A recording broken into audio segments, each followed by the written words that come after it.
여기 딱 꼬리뼈 있는 이쪽이 제일 아팠어요? 예, 그것도 아프고 앞에도 아팠고 지금은 많이 좋아졌어요. 3년 전 어느 날 평온했던 한 여자의 일상이 무너졌습니다. 왜냐하면 갑자기 항문과 성기 주변으로 극심한 통증이 생겼기 때문입니다.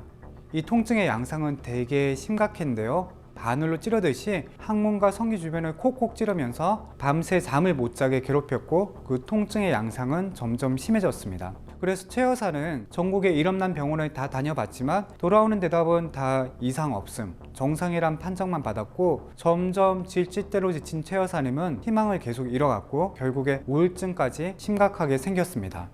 이 통증의 정체는 무엇일까요? 왜 도대체 어떤 의사도 이 통증의 원인을 밝혀내지 못한 것일까요?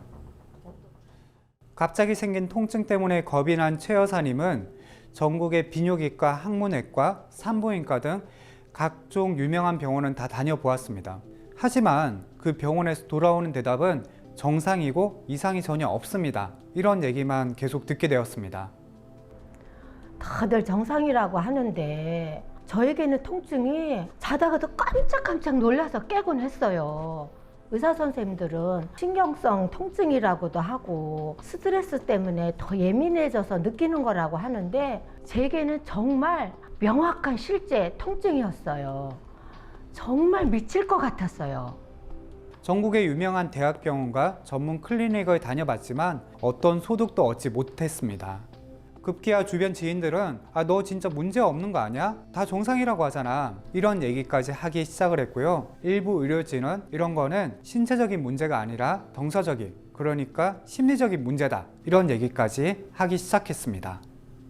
정말 지금 내가 겪고 있는 이렇게 죽을 것 같은 통증이 마음에서 비롯된 걸까? 최 여사는 이 알 수 없는 통증 때문에 점점 더 마음이 불안해지기 시작했고 우울감이 가슴을 짓누르기 시작했습니다. 그러던 어느 날 우연히 유튜브 영상을 하나 보았는데 그녀의 시선을 사로잡았습니다. 항문과 성기 쪽에 생긴 통증이 허리 때문에 발생할 수 있다는 한 전문의의 강연. 이것은 그녀에게 정말 한 줄기의 빛과 같았습니다. 처음에는 설마 허리 때문에 그 부위에 통증이 있겠어? 하고 반신반의했죠. 하지만 다른 곳에서는 도저히 찾을 수 없었던 단서였기에 희망을 한번 걸어보기로 했죠. 그리고 최 여사는 바로 허리 MRI를 찍어 보았고요. 마침내 진실이 밝혀졌습니다. 허리에는 심각한 협착증이 있었고 그 협착증 때문에 꼬리뼈 신경도 같이 손상을 받았습니다. 최 여사님은 허리 쪽에 협착증이 매우 심각한 상태였고요. 안타깝게도 여기 있는 이 신경이 눌리는 것들이 항문이랑 그 다음에 여기 성기 주변, 그 다음에 여기 골반 아래쪽까지 영향을 미쳐가지고 이쪽 부위로 해가지고 매우 심각한 통증이 생긴 겁니다. 이게 바로 아픈 이유였던 거죠. 그동안 그 누구도 주목하지 않았던 허리 쪽 신경 문제, 눈에 보이지 않는다고 꼬리뼈 쪽 병변이 깨끗하다고 정상이라고 얘기를 들었던 최 여사는 3년간 심각한 고통 속에서 헤맬 수밖에 없었습니다.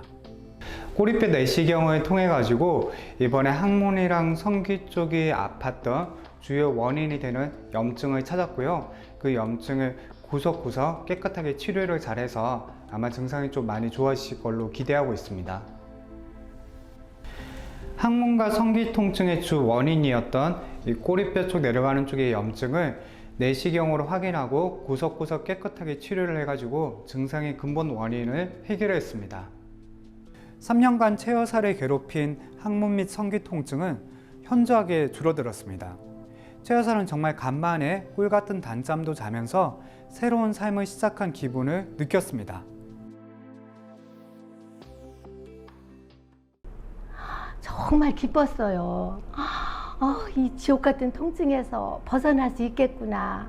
이제 나도 정상적인 생활을 할 수 있겠구나 하는 생각에 한결 마음이 가벼워졌어요.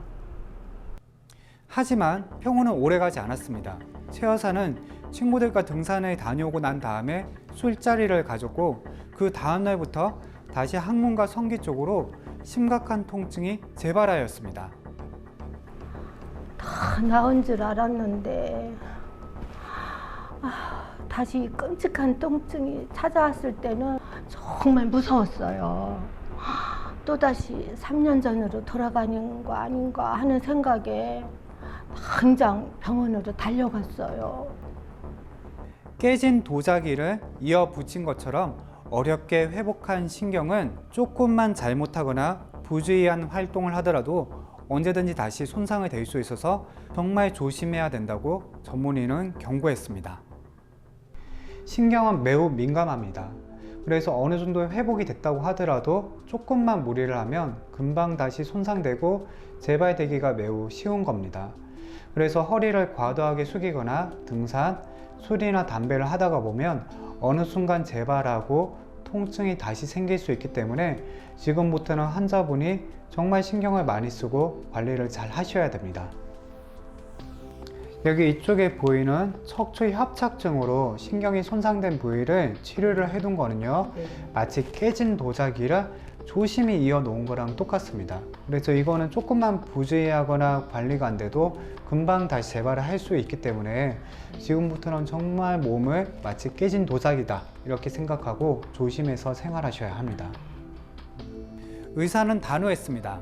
완전한 치유보다는 철저한 관리로 재발을 줄여나가는 회복을 위한 길다란 여정을 최 여사님께 제안했습니다. 최 여사는 이제 통증과 공존하는 법을 배워야 합니다. 아프지 않다고 해서 허리를 심각하게 숙이거나 수위 담배를 하게 되면 항문과 성기 통증은 어느 날 갑자기 다시 찾아올 겁니다. 의사가 알려준 재활 운동을 열심히 하면서 평상시에도 꾸준히 관리를 해야 합니다. 어머니, 원래 어디가 제일 많이 아팠어요? 엉덩이 너 밑에요. 한번 엎드려서 누워볼까요? 네. 제일 아팠던데 한번 손으로 한번 짚어보세요. 여기요. 여기 딱 꼬리뼈 있는 이쪽이 제일 아팠어요. 예. 그것도 아프고 앞에도 아프고. 여기 꼬리뼈 아래쪽으로 따라서 예예예. 엉덩이 항문이랑 그 사이가 아팠어요. 예예. 다른데 뭐 항문 외과나 이런데 진료도 다 보셨어요? 항문외과도 보고 산부인과도 보고 안 본 데가 없어요. 서울 아주 은간한 데는 다 가봤어요. 그래요. 예. 지금은 아픈 거 어때요? 지금은 조금 완화됐어요. 원래 서 있는 것도 힘들었어요? 서고 앉고 뭐 엎드리고 뭐 다 힘들었지요 뭐. 대변 볼 때는 어떠셨어요? 그거는 약간 통증이 있어도 그런 대로인데 지금은 많이 좋아졌어요.